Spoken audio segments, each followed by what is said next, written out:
Assalamualaikum warahmatullahi wabarakatuh. Jadi untuk pelajaran akidah, Ustazah dah habis ulang kaji, insya-Allah. Jadi sekarang Ustazah akan fokus kepada soalan-soalan UPKK. Jadi sebelum Ustazah mula, Ustazah akan terangkan sedikitlah bentuk-bentuk soalan ulum syariah. Macam yang kita tahu, ulum syariah ni dia terbagi kepada dua bahagian. Satu bahagian A iaitu bahagian akidah, yang kedua adalah bahagian B iaitu bahagian ibadah. Okey, markah akan dicampur jadi 100. Okey, jom kita tengok. Okey, ni macam ini adalah untuk bahagian A, akidah. Bahagian akidah 50 markah, ada dua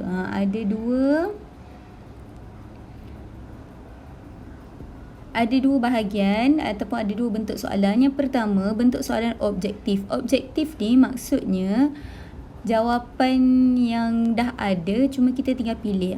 Objektif ni adalah soalan bulatkan jawapan yang betul lah. Ada 10 soalan objektif dan markahnya adalah 10. Manakala untuk soalan subjektif, dia terbagi kepada beberapa bentuk soalan dan markahnya adalah 40 markah. Yang pertama, soalan 11 dan sehingga 15. Kebiasaannya, Ustazah cakap kebiasaannya adalah soalan betul dan salah. Tandakan betul dan salah. Soalan 16 hingga 20, kebiasaannya adalah soalan suaikan dan padankan. Manakala soalan ke-21 hingga 25, kebiasaannya adalah soalan isi tempat kosong. Dan yang terakhir adalah soalan 26 sehingga soalan 29 ataupun soalan 26 hingga soalan 30 adalah tulis jawapan. Akan terjadi juga kadang-kadang dekat soalan 30 ni dia bagi satu petikan ataupun satu perenggan, jadi dia suruh kita isi tempat kosong, tak ada jawapan. Antara soalan 26 hingga 30 ni tiada pilihan jawapan. Tolong ingat. Ini adalah kebiasaannya, tapi boleh jadi dia akan berubah, tapi tak lari jauh lah. Kalau berubah besar, kita akan dapat makluman lah. Contoh macam berlaku pada tahun 2018.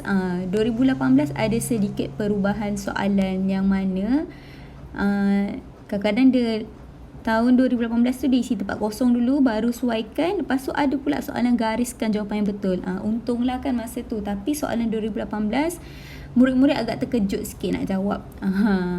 Jom kita tengok next. Untuk bahagian B pula, bahagian ibadah sama macam tadi. Ada dua bahagian, satu soalan objektif, yang kedua adalah soalan subjektif. Untuk soalan objektif, soalan dia akan disambung terus kepada soalan nombor 31 sehingga 40, tetap 10 soalan dan tetap 10 markah.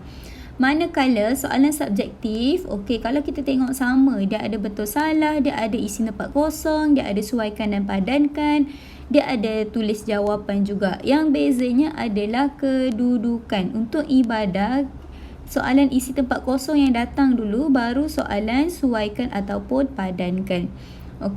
Dan kalau kita tengok akidah tadi, soalan yang terakhir, soalan ke-60 ni, kemungkinan adalah perenggan yang kita kena isi tempat kosong. Tapi untuk ibadah, kebiasaannya adalah lafaz niat. Sama ada dia suruh tulis maksud lafaz niat ataupun dia suruh tulis lafaz niat tersebut. Jom kita tengok. Ni fokus untuk akidah saja. Jadi soalan objektif, kebiasaannya soalan campur lah, macam-macam. Ada pengertian, ada hukum, ada nama-nama ada, nama-nama kitab ke, nama-nama malaikat ke, sifat-sifat ada, tanda-tanda pun ada, dan akibat pun ada. Tapi kebiasaannya yang awak kena tahu adalah soalan dalil nakli. Macam Ustazah cakap, dalil nakli ni adalah ayat Al-Quran, AQ Al-Quran. Tolong ingat. Dalil nakli adalah bukti yang berdasarkan ayat Al-Quran. Jadi tips dia, nampak Ustazah dah share tips dah kat sini. Tips dia adalah cari perkataan yang sama ataupun yang hampir sama dengan jawapan. Contoh alif malaikat, dia tak perkataan malaikat kat sini, tak ada. Kat sini senanglah, dia dah tulis dah perkataan bergaris ni untuk dalil apa. Cari je lah perkataan yang hampir sama dengan perkataan yang bergaris ni, iaitu dal, qada dan qadar. Okey, manakala untuk soalan seterusnya, soalan ke-11 hingga soalan 15, iaitu soalan betul atau salah. Okey, ini pun kebiasaannya adalah soalan campur. Cuma pernah jadi dia satu tajuk masuk Saza, bahagian soalan 11 hingga 15 ni dia cerita tentang satu tajuk je. Contoh masa tu tentang nama-nama kitab. Jadi dia berkisah tentang nama-nama kitab je. Boleh jadi macam tu, ataupun dia campur tajuk-tajuk. Okey. Seterusnya, okey, untuk soalan suaikan, boleh jadi dia adalah soalan yang bercampur. Campur ni maksudnya campur tajuk lah. Macam ni ada tajuk Nabi dan Rasul. Yang kedua ni adalah pasal Nabi dan Rasul juga. Tiba-tiba ni Asmaul Husna. Soalan 19 tiba-tiba pasal kitab. Soalan 20 tiba-tiba pasal hari kiamat. Okey, dia boleh jadi bercampur macam tu. Ataupun dia soalan berfokus. Maksud berfokus adalah tentang tajuk yang sama. Contoh, okey, nama-nama hari kiamat ni dah 2 kali keluar. Memang sesuaikan tentang nama-nama hari kiamat saja. Ataupun boleh jadi juga dia suruh padankan sama ada itu adalah sifat wajib ataupun sifat mustahil. Tak kisahlah sifat wajib Allah ataupun sifat wajib Rasul. Okey, kita tak boleh jangka soalan apa yang keluar. Kalau ada ramalan, insya-Allah boleh Ustazah sharekan. Okey, seterusnya adalah soalan isi tempat kosong. Soalan isi tempat kosong kebiasaannya adalah soalan yang bercampur ataupun fokus satu tajuk. Okey, tapi soalan isi tempat kosong ni dia ada 6 pilihan jawapan. Jadi tolong pilih jawapan yang terbaik, sebab akan ada satu jawapan yang dia nak kelirukan awak saja. Jadi tolong baca soalan elok-elok.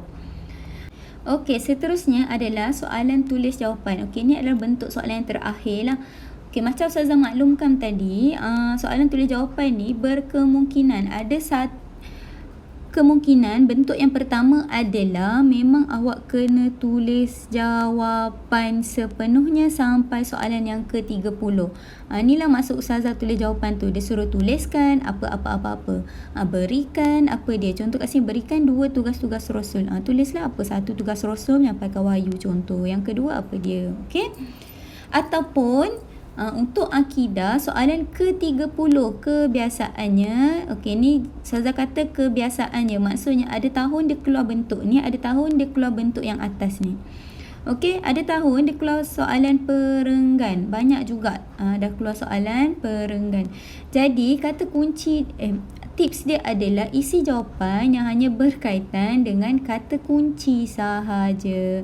Kata kunci tu adalah dekat sini yang pertama ni. Inilah kata kunci dia. Okey.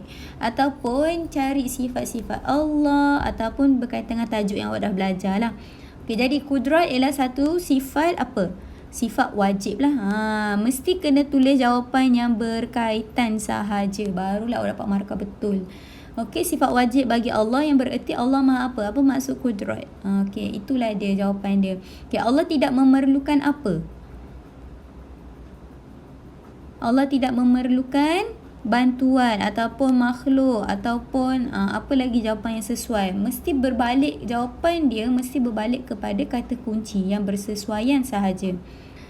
Okey, itu cara jawab soalan perenggan. Okey, itu saja. Sekian. Assalamualaikum warahmatullahi wabarakatuh.